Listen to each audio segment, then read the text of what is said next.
kata-kata penghiburan. Ada yang berkata, bukalah, bukalah, persiapkanlah jalan, angkatlah batu sandungan dari jalan umatku. Sebab beginilah firman yang maha tinggi dan yang maha mulia, yang bersemayam untuk selamanya dan yang maha kudus namanya.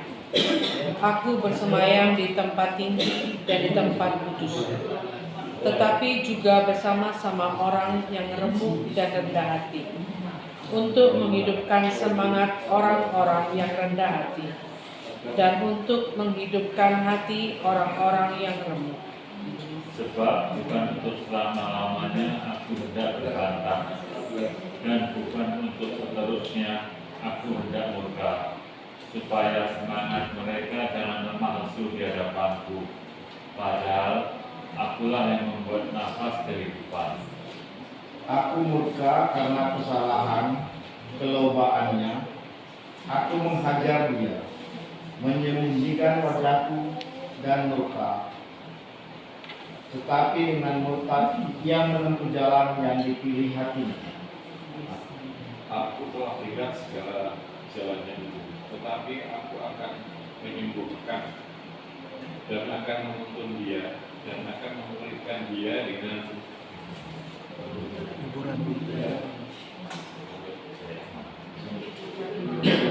penghiburan juga pada bibir orang-orangnya yang berkabung. Aku akan menciptakan puji-pujian damai, damai sejahtera bagi mereka yang jauh bagi mereka yang dekat. Firman Tuhan akan menyembuhkan dia.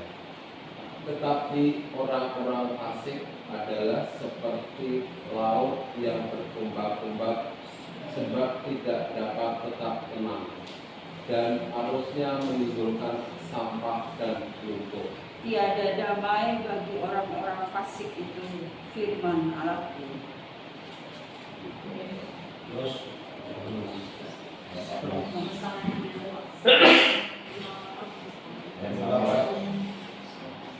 Maka engkau akan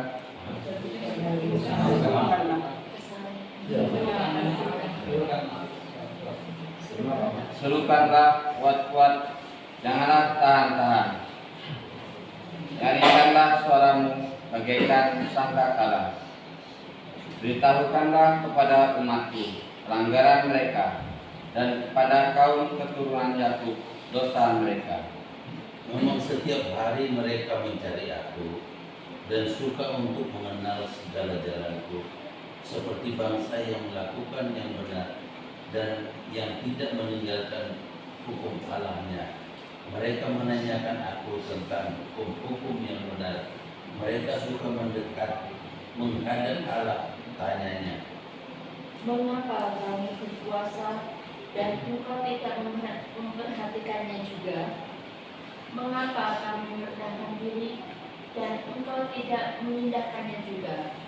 Sesungguhnya pada hari puasamu engkau masih tetap mengurus urusanmu, dan kamu mendesak-desak semua gurumu.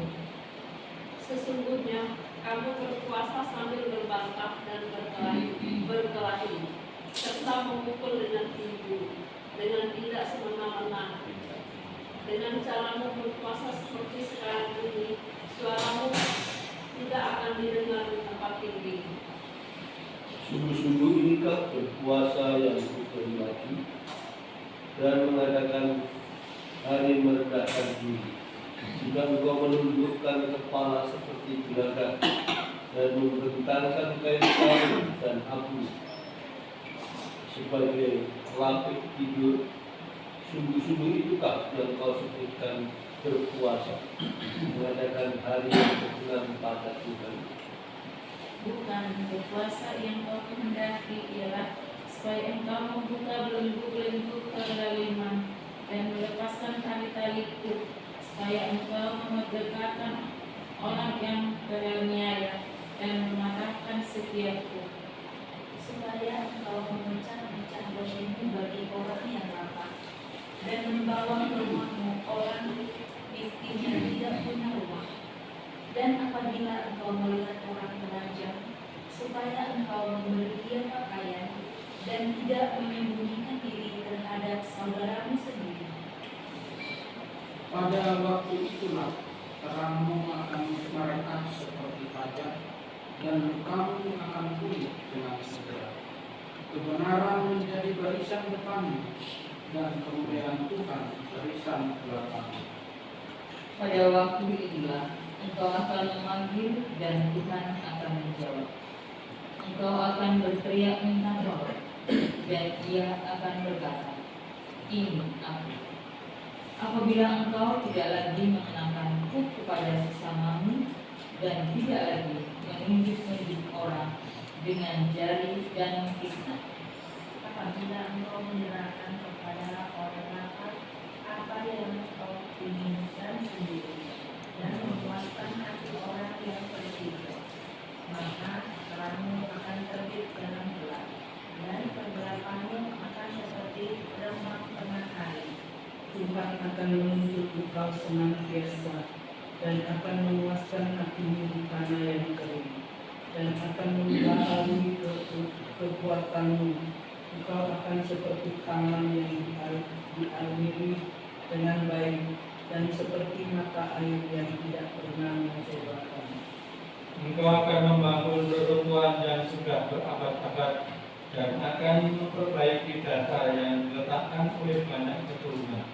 Engkau akan disebutkan yang memperbaiki tembok yang tembus dan membetulkan jalan supaya tempat itu dapat dihuni. Angka 14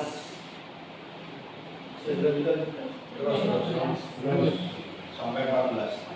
Apabila engkau tidak menginjak-injak hukum Sabat dan tidak melakukan urusanmu pada hari kudusku, apabila engkau menyebutkan hari Sabat, hari kenikmatan, dan hari kudus Tuhan, hari yang mulia, apabila engkau menghormatinya dengan tidak menjalankan segala ajaranmu dan dengan tidak mengurus urusanmu atau berkata omong kosong, maka engkau akan bersenang-senang karena Tuhan, dan aku akan membuat engkau melintasi puncak bukit-bukit di bumi dengan kendaraan kemenangan. Aku akan memberi makan engkau dari milik pusaka-pusakaku bapa leluhurmu, sebab mulut Tuhanlah yang mengatakannya. Mungkin sabda Tuhan. Bapak Ibu coba dilihat ayat 15 itu yang tadi dari 57. Ayat 15. Sebab beginilah firman yang Maha Tinggi dan yang Maha Mulia, yang bersemayam untuk selamanya dan yang Maha Kudus namanya. Aku bersemayam di tempat tinggi dan di tempat kudus, tetapi juga bersama-sama orang yang remuk dan rendah hati, untuk menghidupkan semangat orang yang rendah hati dan untuk menghidupkan hati orang-orang yang remuk. Jadi kata remuk redam itu, atau yang seringkali juga di Yesus itu mengatakan, aku lebih menyukai hati yang remuk redam ketimbang persembahan. Itu mau menunjukkan bagaimana sih sebenarnya orang mengakui kesalahannya dengan rendah hati sampai unsur yang paling dalam, sampai batinnya. Maka kalau pembaharuan itu ya tidak cukup hanya tadi, itu hanya dengan upacara tadi, tetapi ditunjukkan misalnya di dalam bab 58 itu bagaimana sikapnya orang itu kepada yang sesamanya yang lain. Perdamaian itu akan terjadi ketika orang punya sikap yang baik terhadap orang yang lain. Maka misalnya membaharui puasa.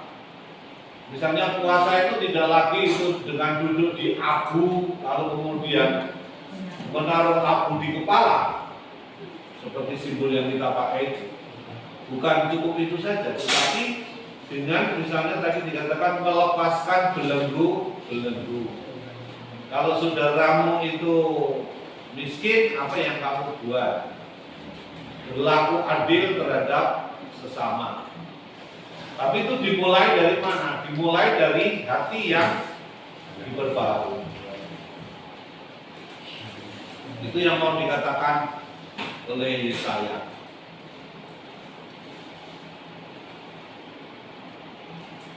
Jadi mau menyentuh unsur yang paling dalam di dalam kehidupan manusia adalah apa ya?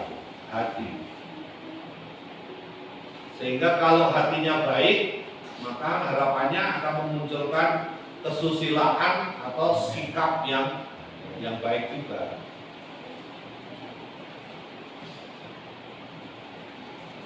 Di dalam perjanjian baru itu saya kira yang sebenarnya sudah dimulai perjanjian lama menjadi sangat jelas lah bahwa pusat dari kehidupan manusia itu adalah hati. Maka hatinya itu yang baru. Kalau di dalam Mazmur kan itu kan dikatakan, aku akan mengambil hatimu yang membeku, akan ku ganti dengan hati yang berdaging. Itu istilah aslinya itu. Itu mau mengatakan dari keras ke lembut.